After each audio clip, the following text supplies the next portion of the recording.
Това е Галаксиди, е тук в тази кръчмичка Тасос. Трета вечер ядеме, повече от 70 евро не сме платили за тази компания, голямата дето. Давай. Тази цялата маса, дето я виждате там. 70 евро.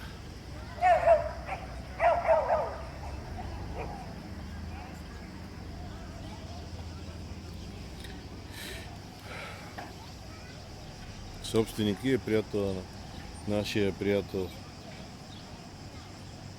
И ни прави сигурно 60% отстъпка от сумата. Това е залива с яхтите. Това са рибарските лодки, там са големите яхти в дъното. Приказка.